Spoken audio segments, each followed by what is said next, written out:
За сайн бацхан уу. За ингээд швед хэлний анхан бол дунд шатны хоёр дахь хичээл эхлээд бэлэн болоод байна. За энэ удаагийн хичээлээр юу үзэх вэ гэхлээр personlige pronomen буюу би төлөөний үг үзэх болно. За бидний биехээс ингээд бэлдсэн байгаа. За харагдаж байгаа гэж найдаж байна. За pronomen төлөөний үг, за биеийн төлөөний үг. За би энд шведээр монголоор мөн дуудлагатай хэмжижсэн байгаа. Та бүхэн хараад л шууд ойлгож байгаа гэж найдаж байна.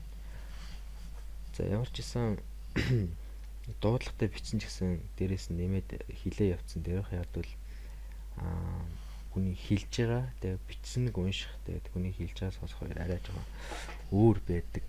Дуудлага нь бол яг 100% биш гэх мэт. За эхнээс нь ихэд хэлээ. Jag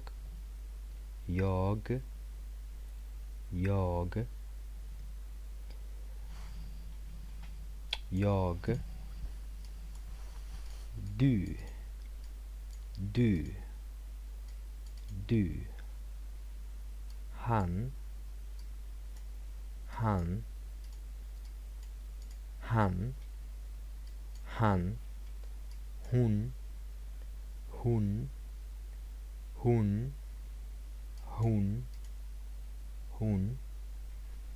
vi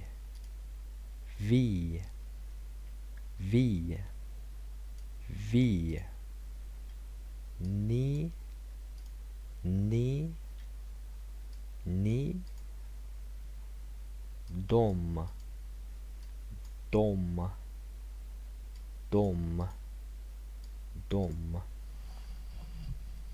За дараагийн хэсэг рүү оръё. Mig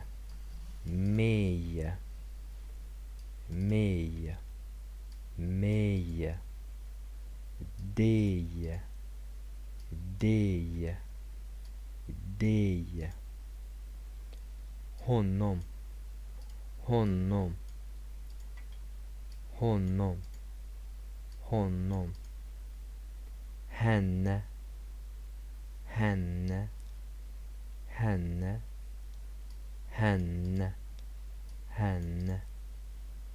oss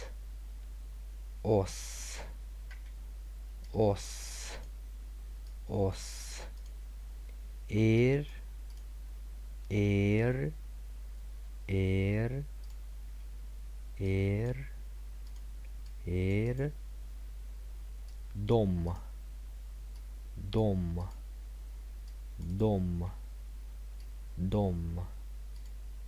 dom. За шведээр, за тэгээд монголоор тэгээд дуудлага. За тэгээд одоо 3 дахь хэсэг рүү оръё. За мэдээч эдний болохоор би, чи, тэр эрэгтэй, тэр эмэгтэй, бид нар, та нар, тэд нар. Энд дээр болохоор намайг, чамайг, тэр эрэгтэйг, тэр эмэгтэйг, биднийг, бид нарыг, та нарыг, дум болохоор тэд нарыг. За тэгээд дараагийнх болохоор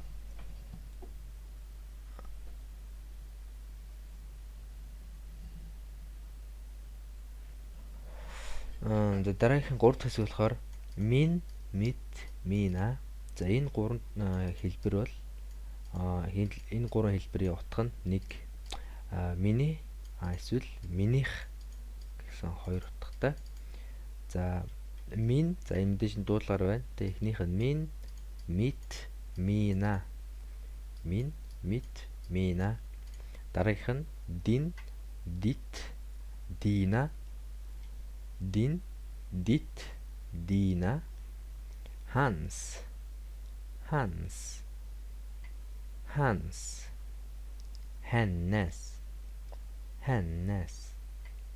hennes. Vår, vårt, våra, vårt, vårt, våra, vår, vårt, våra, vår, vårt, våra, ert, era, er, ert, era, deras, deras. За энэ дээр яга 3 хэлбэр байгаа те. Эднэртэй яга 3 хэлбэр. Тэгээ яга эднэр нэг утгатай байгаа юм бэ гэж гайхаж байгаа. За дөнгөд сүүлийн хэсгийг үзье. Энд дээр тайлбар нь би самжсан байна. За min, mit, mina гэсэн 3 хувилбар нь орчуулгадах нь миний гэж орчуулагдаж байна те. Миний эсвэл минийх гэж орчуулж байгаа. За энэ 3 нь миний гэсэн үг яаж ялгах вэ? За таны хэрэглэж байгаа үгнээс шалтгаална. Хэрэглэх гэж байгаа үгнээс шалтгаална. За жишээ нь та хэрвээ en panna буюу харандаа гэсэн үгийг хэрэглэх гэж байгаа бол миний харандаа буюу min panna гэж хэлнэ. За яагаад min panna гэж min гэдгийг хэрэглэх вэ гэдэг учир нь таны үг en буюу n үг болохоор одоо таны одоо миний харандаа гэхин тулд min гэж дунджлаа. Одоо хэрвээ та ямар нэгэн n үг хэрэглэх юм бол та min гэж хэрэглэх байна. Min буюу миний гэдэг үгийг хэрэглэх байна. За жишээ нь дараа mit Bud миний ширээ mit Bud. За Bud гэдэг үг маань өөрөө at үрд одоо at үг болохоор mit гэдэг mit гэсэн хувилбар нь орж байгаа. За миний ширээ яагаад mit вэ гэхээр учир нь таны одоо хэрэглэж байгаа үг at үг болохоор mit Bud болж байгаа. За номнууд миний номнууд буюу mina böcker гэж байгаа тийм. За mina böcker гэдэг нь болохоор миний номнууд гэсэн үг. За яагаад mina гэдэг нь орж байгаа юм бэ гэхлээр учир нь таны одоо хэрэглэж байгаа үгтэй олон тоон дээр болохоор олон тоо гэж хэлэхээр чинь böcker гэдэг үг байна тийм. Böcker гэдэг нь болохоор номнууд гэсэн үг.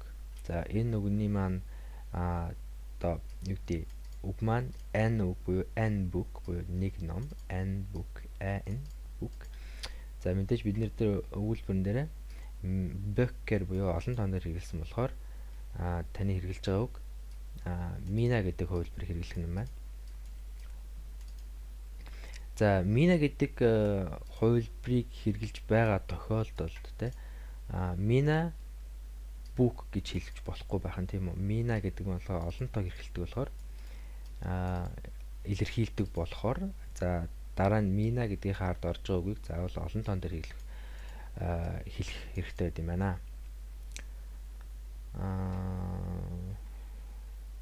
За тэгээд өнөөдрийн энэ удаагийн хичээл маань энэгээр өндөрлөж байна.